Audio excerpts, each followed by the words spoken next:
नमस्कार विद्यार्थी मित्रांनो, याआधी आपण पाठ क्रमांक 3 अपक्षरणाची कारके या पाठाची सुरुवात केलेली आहे. Means agents of erosion. आणि तुम्हाला सांगितलं होतं की एकूण 5 एजंट्स आहे, म्हणजेच 5 कारके आहेत जे आपल्याला अपक्षरणाची प्रक्रिया करताना दिसून येत आहेत. फर्स्ट इज ग्लेशियर मीन्स हिमनदी, सेकंड इज रिवर मीन्स नदी, third is sea waves means सागरी लाटा, फोर्थ इज विंड मीन्स वारा and fifth is underground water means भूजल. त्याच्यातला जो पहिला घटक आहे तो आपण अभ्यासलेला आहे. पहिला घटक होता तुमचा नदीचे कार्य मीन्स वर्क ऑफ रिवर.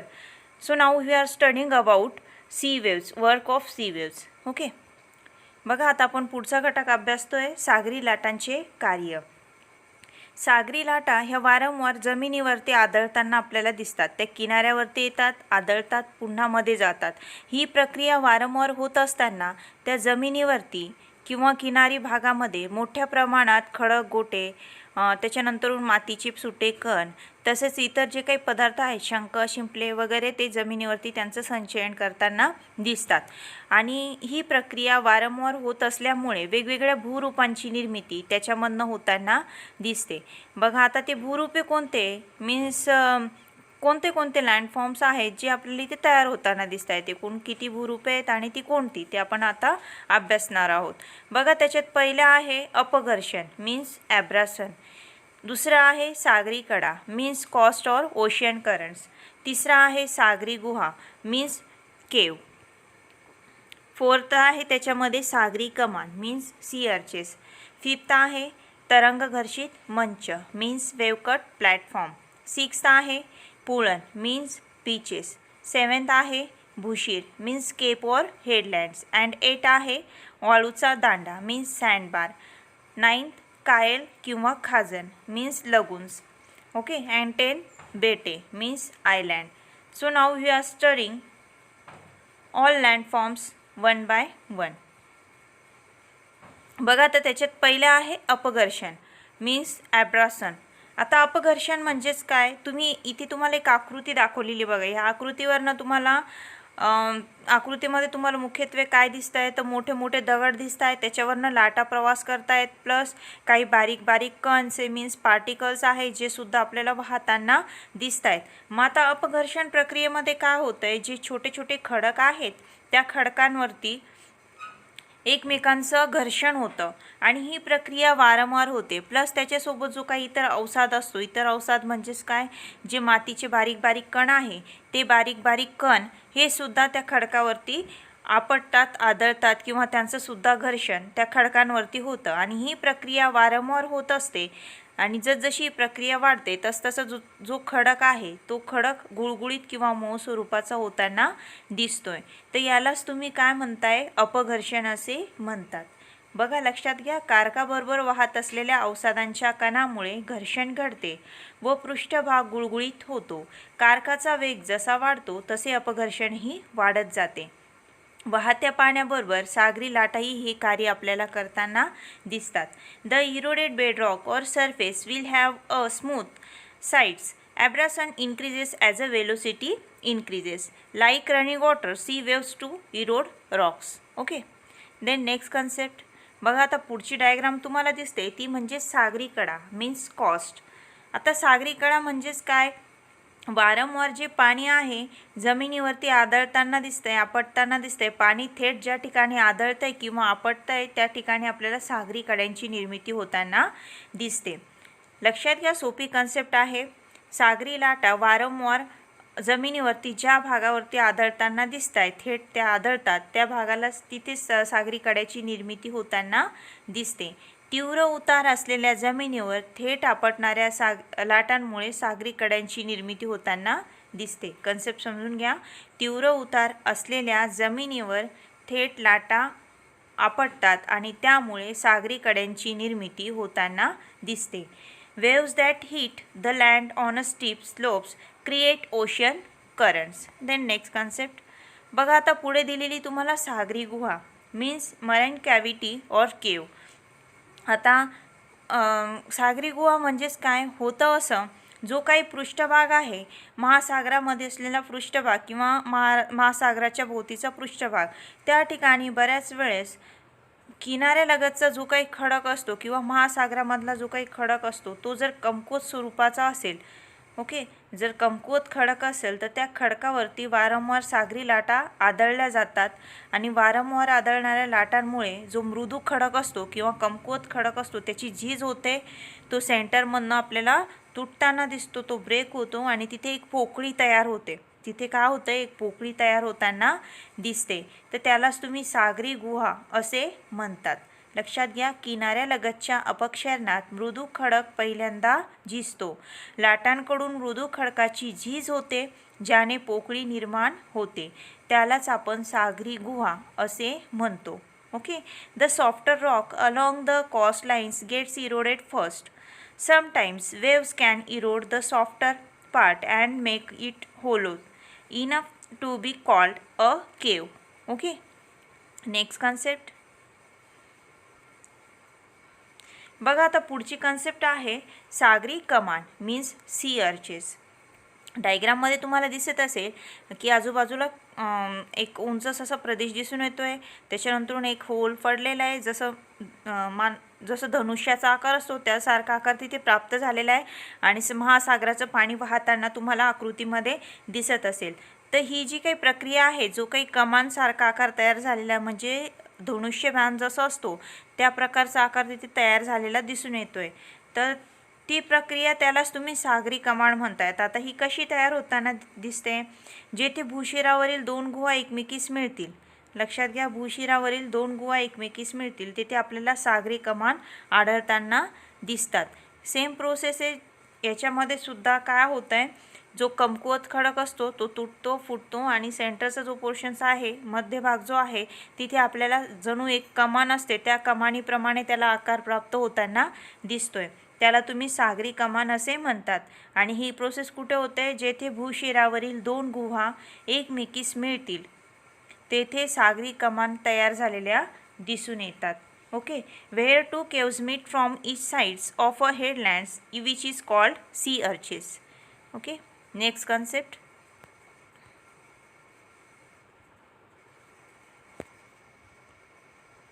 बघा आता पुढे दिलेलं आहे वेव कट प्लॅटफॉर्म्स मीन्स तरंगघर्षित मंच. आकृती व्यवस्थित बघितली तर तुमच्या लक्षात येईल महासागराच्या लाटा दिसून येत आहेत, किनारपट्टी तयार झालेली दिसून येते आणि त्याच्या बाजूला जो काही किनारी आहे महासागराची किनारी, त्याच्या इकडे जमिनीवरती आपल्याला विशिष्ट प्रकारच्या मैदानांची निर्मिती झालेली दिसून येते. विशिष्ट अशी मैदान तिथे तयार झालेले दिसून येत आहेत. बघा, जेथे लाटांमुळे खडकांचे अपक्षरण मोठ्या प्रमाणात होते तेथे विस्तृत तरंगघर्षित मंच तयार होताना दिसतो. काय बोलले मी, जेथे लाटांमुळे खडकांचे अपक्षरण मोठ्या प्रमाणात होते तेथे विस्तृत तरंगघर्षित मंच तयार होताना दिसतो. हे अपघर्षणामुळे तयार होतात. हे कशामुळे तयार होताना दिसत आहे, अपघर्षणामुळे तयार होतात. असा सागरी तरंगघर्षित मंच बहुधा सागरी कड्यांच्या पायथ्याशी निर्माण होतो. हे तरंगघर्षित मंच ओहोटीच्या वेळी दिसून येतात. हे तरंगघर्षित मंच केव्हा दिसत आहेत, ओहोटीच्या वेळी ह्या तरंगघर्षित मंच आपल्याला दृष्टीस पडतात किंवा बघायला भेटतात. ओहोटी म्हणजेच काय, पाण्याचा प्रवाह, महासागराचा प्रवाह ज्या वेळेस सागराच्या मध्ये जातोय, जमिनीवरती आदळल्यानंतरून जेव्हा तो जमिनीवर आपल्याला महासागरामध्ये जाताना दिसतोय, मधल्या बाजूला सरकतोय पाण्याचा प्रवाह, तर त्यावेळेस जो काही तरंगघर्षित मंच आहे तो आपल्या दृष्टीस पडतो किंवा आपल्याला दिसून येतो. Okay. Surface at the base of the cliffs are called wave cut platforms. Extensive platforms are developed where the rocks are least resistant to wave erosions. Okay. Next concept. बघा आता पुढे आहे बीचेस मीन्स पुळण. आता साहजिकच आहे, तुम्ही फिरायला जातात गोव्यामध्ये, मुंबईमध्ये, तर तिथे महत्त्वाचं तुमचं आकर्षण असतं. तुम्ही सागरी किनाऱ्यावरती फिरताय तर तुम्हाला आकर्षण असतं ते म्हणजेच पुळण बघण्याचं. बरेचसे जण तिथे जात आहे पुळण पाहण्यासाठी, मीन्स बीचेसवरती तुम्ही फिरण्यासाठी जात आहेत. तर आता हे बीचेसची निर्मिती कशी होते किंवा हे पुळण कसे तयार होत आहे. बघा आता पुळण ही प्रक्रिया होत असताना महासागराच्या ज्या लाटा जमिनीवरती वारंवार आदळत आहेत. ओके, ज्यावेळेस महासागरांना भरतीची प्रक्रिया येताना दिसते, तर भरतीतनं मोठ्या प्रमाणात महासागरामध्ये असणारा जो काही बारीक मातीचा साठा आहे किंवा बारीक मातीची कण आहे ते, त्याच्यासोबत महासागरामध्ये असणारे शंख, शिंपले प्लस जाडभरड जे काही दगड आहेत छोटे मोठे ते, तशा स्वरूपाची वेगवेगळे अवसाद हे जमिनीवरती फेकले जातात. ओके, हे काय होतं आहे, जमिनीवरती फेकले जात आहेत आणि वारंवार ही प्रक्रिया होते. त्याच्यामुळे तिथे आपल्याला सुंदर अशा मऊ स्वरूपाच्या मातीची निर्मिती होताना दिसते. ती हाताला मऊ लागते आणि त्याच्यानंतरून ती थोडीशी ओलसर असते. तर असा जो काही मैदान तयार होताना दिसतो किंवा असा जो काही भाग तयार होतोय तर त्यालाच तुम्ही पुळण असे म्हणतायत. बघा, किनाऱ्यावरील सहज आढळणारे संचयनाचे भूरूप म्हणजेच काय, तर पुळण होय. एका वाक्यात तुम्ही सांगू शकतात, किनाऱ्यावरील सहज आढळणारे संचयनाचे भूरूप म्हणजेच पुळण होय. Sandy deposits along the coast are called beaches. Okay, next concept बघा. आता पुढची कन्सेप्ट आहे केप और हेडलँड्स म्हणजेच भूशीर. याला तुम्ही काय म्हणताय, भूशीर असं म्हणून ओळखताय. बघा आकृतीमध्ये तुम्हाला दिसत असेल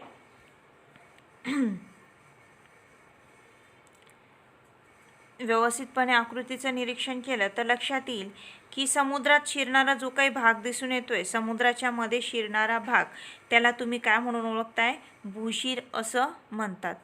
ओके, समुद्राच्या मध्ये शिरणाऱ्या भागास आपण भूशीर असे म्हणतो. समुद्रात शिरणारा जो काही भाग असतो त्याला तुम्ही भूशीर असे म्हणतात. The part of land projecting into the sea is called headlands और केप. बघा नेक्स्ट कन्सेप्ट आहे वाळूचा दांडा मीन्स सँडबार. आता वाळूचा दांडा म्हणजेच काय, भूशिरांच्या बाजूला वाळूचे संचयन घडत असते. संचयन किनाऱ्यालगत एका भूशिराकडून दुसऱ्या भूशिरापर्यंत समांतर होत जाते. कालांतराने यांची लांबी काय होते, वाढत जाते व पूर्णापासून काही अंतरावर पाण्यात घुसणारे बांधासारखे भूरूप तयार होताना दिसते. आकृती पाहत असाल तर लक्षात येईल तुमच्या की पाण्यामध्ये आपल्याला लांब अशा भागाची पूर्णापासून काही लांब अंतरावरती ह्या भागाची निर्मिती होताना दिसते आणि तो पाण्यात घुसणारे जे काही बांध आहेत त्याप्रमाणे तो इथे तयार झालेला हा भूरूप आपल्याला दिसून येतोय. तर यालाच तुम्ही वाळूचा दांडा असे म्हणतात. कन्सेप्ट पुन्हा एकदा सांगते, भूशिरांच्या बाजूला वाळूचे संचयन घडत असते. संचयन किनाऱ्यालगत एका भूशिराकडून दुसऱ्या भूशिरापर्यंत समांतर होत जाते. कालांतराने यांची लांबी वाढत जाते व पूर्णापासून काही अंतरावर पाण्यात घुसणारे बांधासारखे भूरूप तयार होतात. यालाच आपण वाळूचा दांडा असे म्हणतो. आणि याचं उदाहरण तुम्ही देऊ शकतात श्रीवर्धन, रेवदंडा येथील महाराष्ट्रातील किनाऱ्या भागातील वाळूचे दांडे. Okay, sand also deposited along the sides of the हेडलँड्स.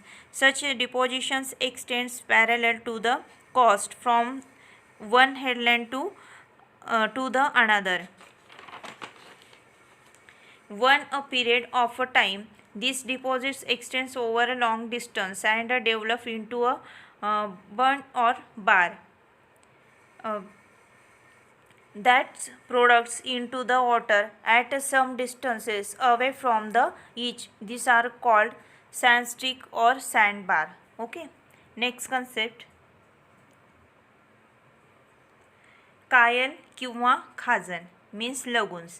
आता लगुन्स म्हणजेच काय, तुम्हाला माहिती असेल की मोठ्या प्रमाणात सरोवरांची निर्मिती होताना दिसते. तर काही सरोवरही खाऱ्या पाण्याची दिसून येत आहेत. लक्षात घ्या. आता हे खाऱ्या पाण्याच्या सरोवरांची निर्मिती मुख्यत्वे महासागराच्या तिथे किंवा सागरी जलाच्यामुळे आपल्याला होताना दिसते. आता त्याच्यात एका वाक्यात तुम्हाला कन्सेप्ट सांगायची झाली तर तुम्ही लिहू शकतात की कायल खाजन म्हणजेच खाऱ्या पाण्याचे सरोवर होय. Okay, lagoons means salt water lakes and their examples is Chilka lake in Orissa. Chilka lake in Orissa याचं उदाहरण तुम्ही देऊ शकता की चिल्का ओरिसामधील चिल्का हे सरोवर. ओके, नेक्स्ट कन्सेप्ट,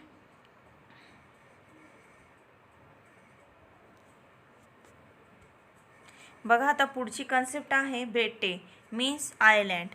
आता बेट म्हणजेच काय, वाळूचा दांडा आणि वाळूची दांडी हे जमिनीपासून विलग झाल्यास बेटांची निर्मिती होताना दिसते. तुम्हाला माहिती असेल बेटांची निर्मिती महासागरामध्ये किंवा चारी बाजूनी सागराने वेढलेला असा भाग असतो. बेट म्हणजेच काय, चारी बाजूनी सागर दिसून येत आहे आणि मध्येच आपल्याला जमिनीचा काही भाग वरती आलेला दिसून येतोय. ओके, आता जो काही भाग वरती आहे म्हणजे महासागराच्या मधोमध जो भाग आपल्याला दिसून येतो त्याला तुम्ही बेट म्हणून ओळखतायत. आता या बेटांची निर्मिती कशी होते, वाळूचा दांडा आणि वाळूची दांडी हे जमिनीपासून विलग होतात आणि बेटांची निर्मिती होताना दिसते. Sandbars and spits may gets separated from the land means ते जमिनीपासून म्हणजे ते एकमेकांपासून वेगळे होतात आणि त्या ठिकाणी आपल्याला मुख्यत्वे बेटांची निर्मिती होताना दिसते.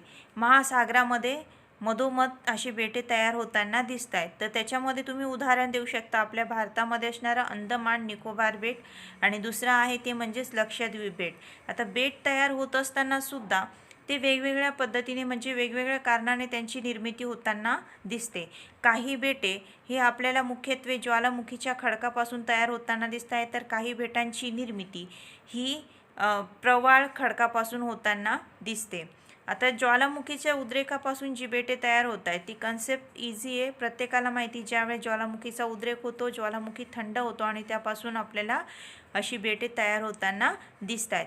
परंतु प्रवाळ बेट म्हणजेच काय, तर प्रवाळ नावाचा जो काही कीटक आहे किंवा प्रवाळ हे सूक्ष्मजीव, या सूक्ष्मजीवांचे एकावरती एक थर साचून जो खडक तयार होतोय त्याला तुम्ही प्रवाळ खडक असं म्हणतायत आणि त्या प्रवाळ खडकापासून मुख्यत्वे आपल्याला अशा बेटांची निर्मिती होताना दिसते. त्याचं चांगलं उदाहरण तुमच्यासाठी आहे बघा, अंदमान निकोबार हे ज्वालामुखीच्या उद्रेकातनं मुख्यत्वे तयार होत आहे आणि लक्षद्वीप बेट हे पूर्णतः आपल्याला प्रवाळ खडकापासून तयार झालेलं दिसून येत आहे. अशा प्रकारे आपण महासागराचे कार्य किंवा सागरी लाटांचे कार्य means work of sea waves या घटकाचा अभ्यास केलेला आहे. आय होप तुम्हाला प्रत्येक कन्सेप्ट समजली असेल. ओके, पुढच्या तासाला आपण बघतोय नेक्स्ट लेक्चरमध्ये तुम्ही बघणार आहात वाऱ्याचे कार्य मीन्स वर्क ऑफ विंड. बघा आत्तापर्यंत आपण जे घटक अभ्यासले ते एकूण 10 होते. प्रत्येकाने व्यवस्थितपणे कन्सेप्ट समजून घ्या. ठीक आहे, आपण इथे थांबतोय. थँक्यू.